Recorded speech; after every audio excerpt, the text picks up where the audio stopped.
Hello दोस्तों, नमस्कार। Notes for nurses channel में आपका स्वागत है। आज हम पढ़ेंगे enema.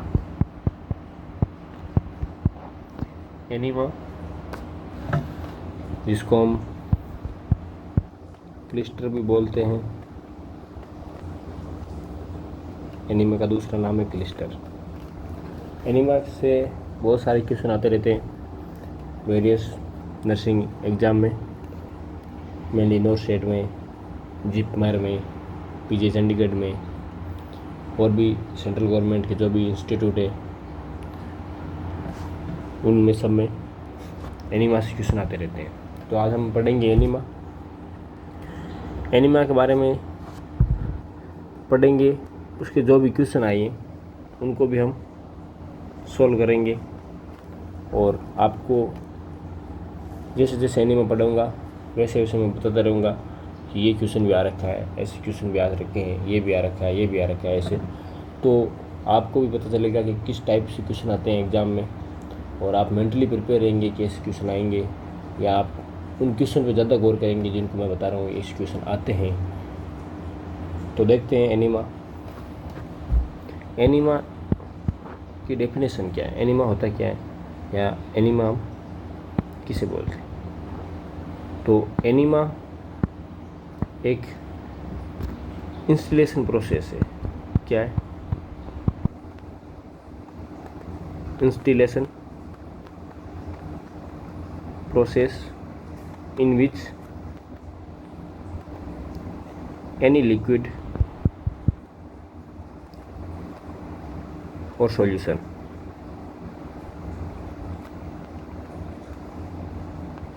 administered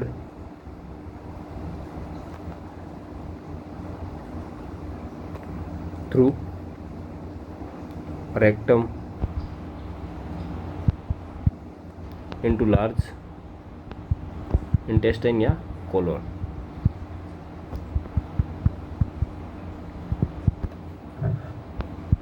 for various purpose।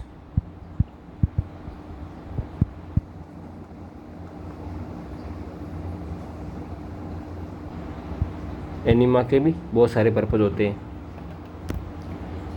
ये तो एनीमा की डेफिनेशन हो गई। अब एनीमा के बहुत सारे प्रकार भी हैं। एनीमा को हम मेनली दो भागों में डिवाइड कर सकते हैं। पहला इवैक्यूएंट एनीमा, दूसरा रिटेन्ड एनीमा। इवैक्यूएंट और रिटेन्ड दो भागों में हम इसको डिवाइड कर सकते हैं। फिर इवैक्यूएंट एनीमा को हम तीन भागों में डिवाइड कर सकते हैं और वापस परगेटिव,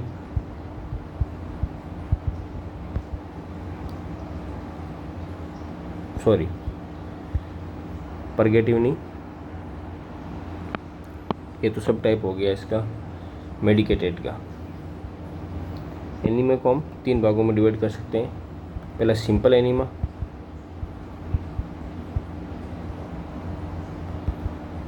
फिर होता है कोल्ड और ice enema,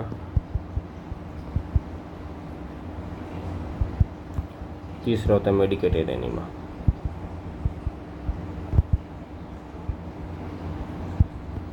simple, cold, medicated enema, ये तीन प्रकार के एनीमा होते हैं इवैक्यूएंट एनीमा में। फिर मेडिकेटेड एनीमा के फिर वापस टाइप है परगेटिव, एस्ट्रिंजेंट,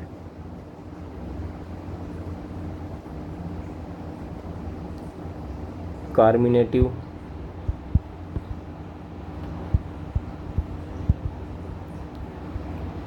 और एंटीस्पास्मोडिक।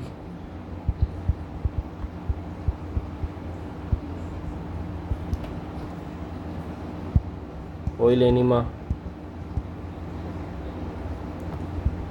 और एक एनीमा होता है एंथेल्मिक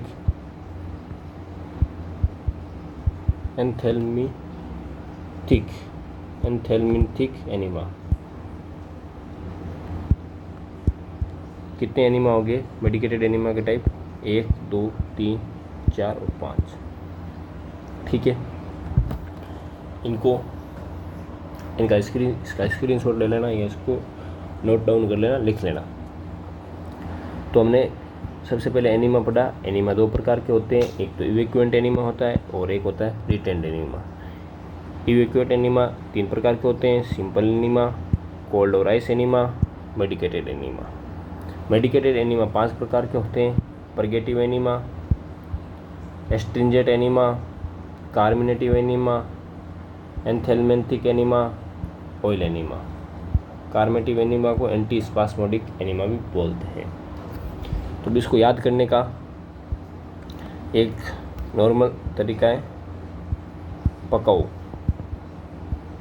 P for purgative, A for astringent, C for carminative, A for anthelmintic और O फॉर ऑयल एनीमा। पकाओ, इसको याद रख सकते हो पकाओ से।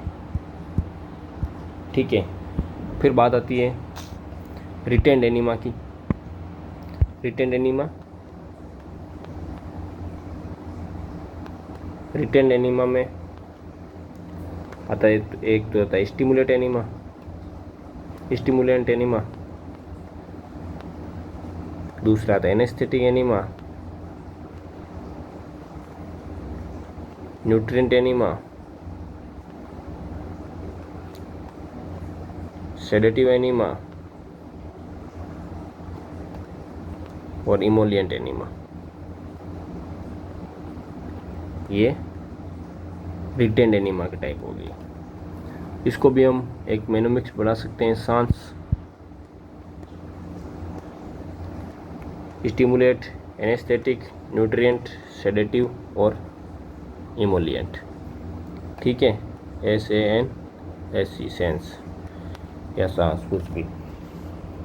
ठीक है, तो हमने पहले पढ़ा एनीमा के 2 प्रकार के होते हैं, इवैक्यूएंट एनीमा और रिटेंड एनीमा। रिटेंड एनीमा हम 5 प्रकार के पढ़े थे, सांस, स्टिमुलेट, एनेस्थेटिक, न्यूट्रिएंट, सेडेटिव और इमोलिएंट।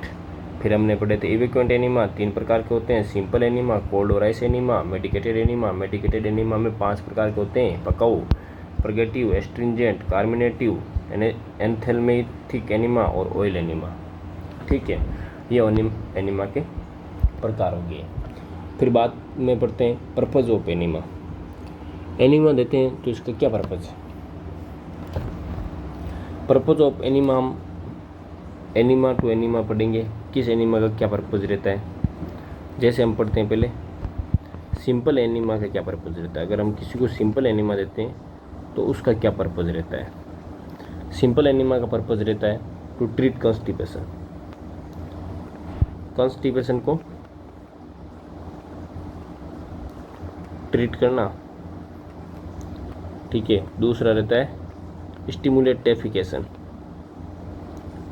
डेफिकेशन को स्टिमुलेट करना। ठीक है, ये इसके 2 टाइप हो गए। फिर बात आती है कोल्ड और आइस एनीमा की। कोल्ड और आइस एनीमा टू रिड्यूस, अगर किसी पेशेंट का बॉडी टेम्परेचर जाता है तो हम कोल्ड और आइस एनीमा देते हैं, to reduce body temperature reduce करने के लिए भी हम कोल्ड और आइस एनीमा दे सकते हैं। फिर बात आती है परगेटिव एनीमा की।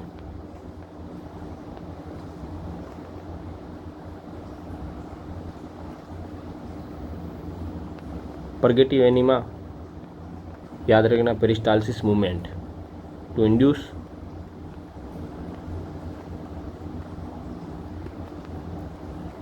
पेरिस्टालसिस मतलब आंतों का मूवमेंट। P फॉर पेरिस्टालसिस याद रखना, P for peristalsis movement, purgative enema. फिर 4 नंबर एनीमा पढ़ेंगे हम carminative enema.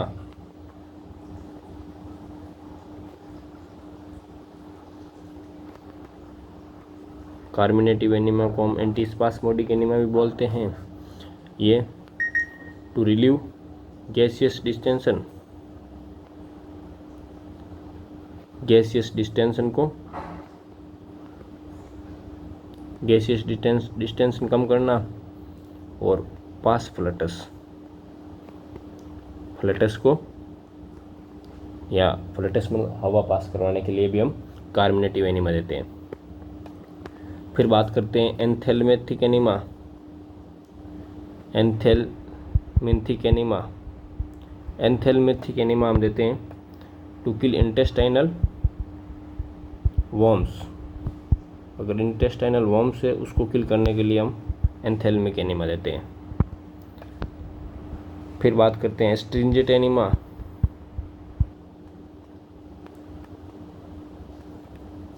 Astringent enema, astringent enema हम देते हैं to relieve inflammation, to relieve inflammation को कम करना, और चेक ब्लीडिंग, चेक ब्लीडिंग मतलब ब्लीडिंग को रोकना, चेक नहीं करना मतलब चेक हम जनरली समझते हैं कि ब्लीडिंग को चेक कर सकते हैं। एस्ट्रिंजेंट एनीमा मतलब चेक है ना, रोकना। ब्लीडिंग को रोकने के लिए भी हम एस्ट्रिंजेंट एनीमा दे सकते हैं, और इन्फ्लामेशन को कम करने के लिए भी हम एस्ट्रिंजेंट एनीमा दे सकते हैं। फिर बात करते हैं ऑयल एनीमा की। ऑयल एनीमा हम देते हैं to stimulate a person in shock और कोलैप्स। अगर कोई पेशेंट शॉक में और कोलैप्स हो गया है उसको स्टिमुलेट करने के लिए, स्टिमुलेट करने के लिए हम ऑयल एनीमा दे सकते हैं। फिर बात करते हैं सेडेटिव एनीमा की।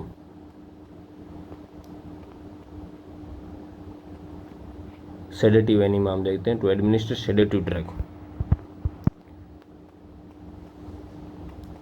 सेडेटिव ड्रग एडमिनिस्टर करने के लिए।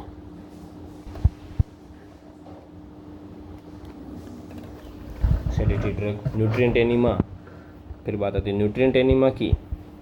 न्यूट्रिएंट एनीमा हम देते हैं administer nutrition and fluid. Emollient enema, फिर बात आती है इमोलिएंट एनीमा की। इमोलिएंट एनीमा हम देते हैं टू रिलैक्स और soothe, relax and soothing effect of soothing intestinal mucosa.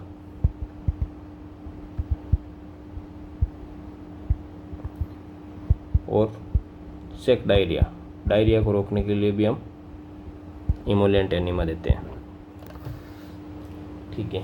Anaesthetic enema, anaesthetic enema हम देते हैं administer anaesthetic drugs. Barium enema, barium enema diagnosis, कुछ भी डायग्नोसिस करने के लिए बेरियम एनीमा देते हैं। फिर आता है Kayexalate enema, Kayexalate enema to treat hyperkalaemia. Kayexalate enema का क्वेश्चन पूछ रखा है एम्स रायपुर में 2017 की वैकेंसी में। ये क्वेश्चन आ रखा है कि कैक्सिलेट एनीमा हम किस में देते हैं। ठीक है। कार्मिनेटिव एनीमा का भी पूछ रखा है, बहुत से एग्जामों में पूछ रखा है कि कार्मिनेटिव एनीमा का क्या काम है। ठीक है। कार्मिनेटिव एनीमा का भी पूछ रखा है, एस्ट्रिंजेंट एनीमा का भी पूछ रखा है, एस्ट्रिंजेंट एनीमा का भी पूछ रखा है, इमोलिएंट एनीमा का भी पूछ रखा है। इमोलिएंट एनीमा किस लिए देते हैं? टू रिलैक्स और स्मूथ इंटेस्टाइनल म्यूकोजा और डायरिया चेक करने के लिए, मतलब डायरिया को रोकने के लिए भी हम दे सकते हैं इमोलिएंट एनीमा। इनके बारे में पूछ रखा है। ठीक है। अब कुछ नॉर्मल मतलब जो कह सकते हैं हम कि जो कैथेटर की साइज़ कितनी होती है जिससे हम एनीमा देते हैं, या अडल्ट में कौन सी साइज़ होती है, चिल्ड्रन में कौन सी साइज़ होती है, इन्फेंट में कौन सी साइज़ होती है, ये क्वेश्चन बहुत से एग्जामों में पूछ रखा है, स्पेशली रायपुर एम्स 2017 में ये पूछ रखा है कि अडल्ट में कितने फ्रेंच का रेक्टल कैथेटर एनीमा के दौरान यूज़ करते हैं। तो हम देख लेते हैं साइज ऑफ रेक्टल कैथेटर।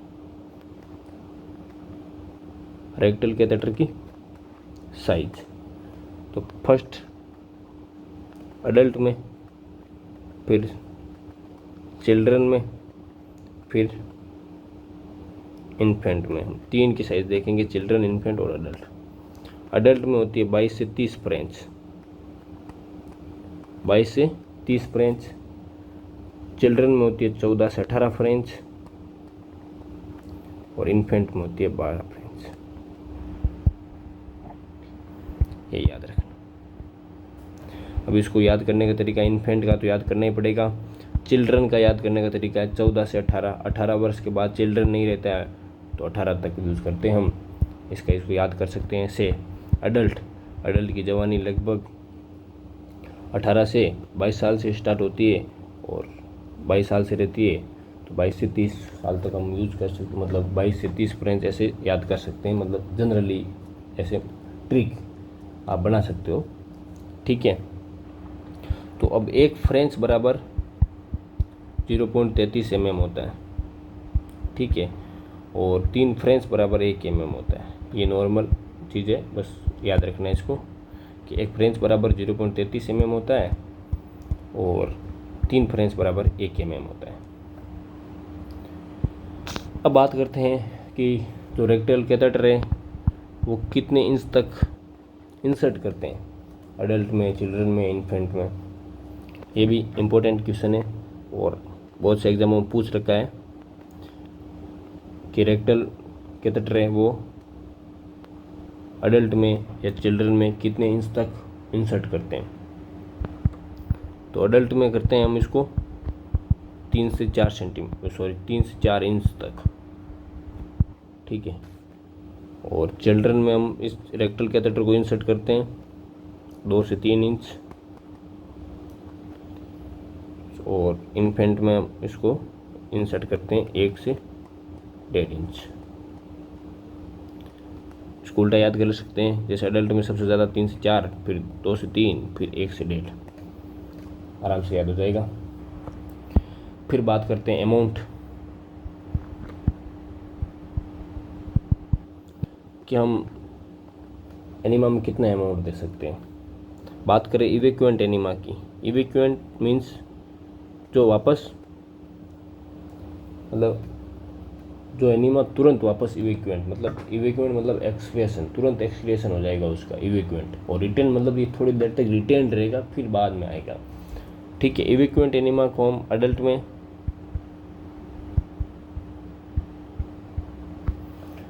में हम 500 से 1000 ml तक दे सकते हैं। चाइल्ड में ये 250 से 500 ml तक दे सकते हैं इवैक्यूएंट एनीमा, ठीक है। और इन्फेंट में लेस देन 250 ml ये रहता है इवैक्यूएंट एनीमा का। फिर बात करते हैं अडल्ट में रिटेंड एनीमा कितना दे सकते हैं। अडल्ट में रिटेंड एनीमा हम 100 से 150 ml,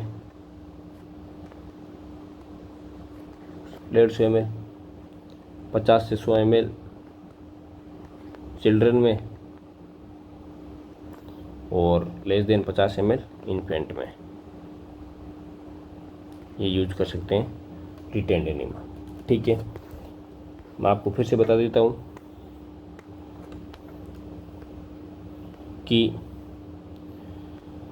रेक्टल कैथेटर की साइज अडल्ट में होती है 22 से 30 फ्रेंच, चिल्ड्रन में होती है 14 से 18 फ्रेंच, इन्फेंट में होती है 12 फ्रेंच। एक फ्रेंच बराबर 0.33 mm और 3 फ्रेंच बराबर 1 mm, ठीक है।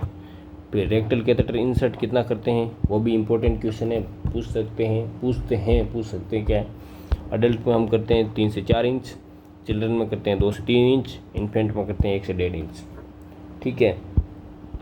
अब फिर अमाउंट, इवेक्वेंट एनीमा को हम कितने अमाउंट में देते हैं? अडल्ट को देते हैं हम 500 से 1000 ml तक, चाइल्ड को देते हैं 250 से 500 ml तक, इन्फेंट को देते हैं लेस देन 250 ml तक। फिर बात करते हैं रिटेंड एनीमा को। रिटेंड एनीमा को अडल्ट में देते हैं 100 से 150 ml तक, फिर चिल्ड्रन में देते हैं 50 से 100 ml और इन्फेंट में देते हैं 50 ml से कम। ये रिटेंड एनीमा। फिर टेम्परेचर, एनीमा दे तो रहे हैं, उस जो सॉल्यूशन है उसका टेम्परेचर क्या रखना है हमें? टेम्परेचर रखना है 105 से 110 degree for evacuant enema in adult, ठीक है। और चाइल्ड में ये 100 डिग्री तक रखते हैं इवेक्वेंट एनीमा के लिए। किसके लिए? इवेक्वेंट एनीमा के लिए। फिर रिटेंड एनीमा के लिए, रिटेंड एनीमा के लिए हम बॉडी टेम्परेचर के अकॉर्डिंग दे सकते हैं 98.6, ठीक है। अब बात करते हैं जो एनीमा केन है, एनीमा केन की हम हाइट क्या रखनी चाहिए हमें? एनीमा केन की हाइट रखते हैं हम 18 इंच। इवेक्वेंट एनीमा में हम इवेक्वेंट एनीमा में हम 18 इंच और या 45 सेंटीमीटर। क्वेश्चन पूछ रखा है CCRS, central council of research institute of Ayurvedic SSC, Ayurvedic institute ऐसा कुछ है CCRS। दिल्ली में पेपर हुआ था 2020 में। क्वेश्चन आ रखा है कि एनीमा कैन की साइज कितनी रखी, उसमें 45 सेंटीमीटर आंसर था। In retained enema that the height of enema can should not be more than 18 inch. Retained enema में हम ये हाइट 8 इंच से कम रखते हैं और या 20 सेंटीमीटर से कम, ठीक है। दोनों में अलग अलग वैल्यू है। इवेक्वेंट में ये 45 सेंटीमीटर या 18 इंच है और रिटेंड में ये 20 सेंटीमीटर या लेस देन 8 इंच। अगर पेशेंट, बहुत इम्पोर्टेंट क्वेश्चन, बहुत मोस्ट इम्पोर्टेंट क्वेश्चन है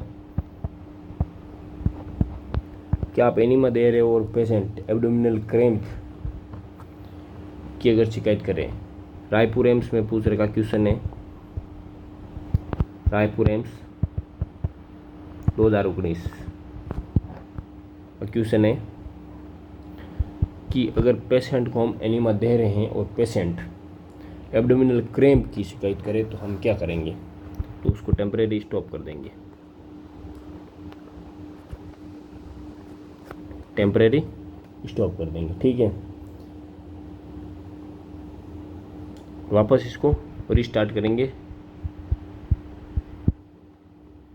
विथ स्लो फ्लो, मतलब ऑप्शन में था यही था temporary stop, inform to doctor, या उसको पेशेंट को कहेंगे कुछ नहीं एब्डोमिनल पेन होता रहता है इसमें दे देंगे, ऐसा है। इससे भी ज़्यादा इम्पोर्टेंट क्वेश्चन कि एनीमा देते वक्त पोजीशन कौन सी रहती है? Left lateral position. एनीमा देते time left lateral position patient को देते हैं हम। लेफ्ट लेटरल पोजीशन, अगर लेफ्ट लेटरल पोजीशन ऑप्शन में नहीं है तो सिम्स पोजीशन, अगर ऑप्शन में तो सिम्स पोजीशन, ठीक है। और ये भी नहीं है तो फिर लेफ्ट लेटरल प्रोन पोजीशन देते हैं, left lateral prone position.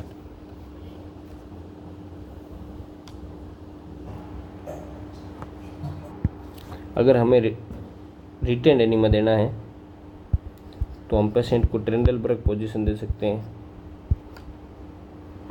ट्रेंडलबर्ग position, या पेशेंट को कह सकते हैं सिंपली फीट अपने पैर ऊंचे कर लें, ठीक है। ये हो गया हमारा एनीमा। ठीक है, अब इसके सॉल्यूशन है, सॉल्यूशन हम पार्ट 2 में पढ़ेंगे कि एनीमा में, सिंपल इवेक्यूएट एनीमा में, ऑयल एनीमा में, परगेटिव एनीमा में, एंथेल्मिक एनीमा में, कार्मेल्टिव एनीमा में, एस्ट्रिंजेंट एनीमा में और बहुत सारे एनीमा में कौन कौन से सॉल्यूशन हम यूज़ करते हैं। प्लीज़ चैनल को लाइक करें, शेयर करें एंड सब्सक्राइब ज़रूर करें। हम नर्सिंग फंडामेंटल का पूरा संपूर्ण कोर्स लेके आए हैं आपके लिए फ्री में, जयपुर की टॉप क्लास कोचिंग से। आपको जाने की ज़रूरत नहीं है, आपको बिल्कुल पैसा देने की ज़रूरत नहीं है। कोचिंग में free material, 100% authentic material. Coaching करने की आपको कोई ज़रूरत नहीं है, बस इस चैनल को फॉलो कीजिए। ये हम आपको विश्वास दिलाते हैं कि कोचिंग करने की कोई ज़रूरत नहीं पड़ेगी। Thank you very much.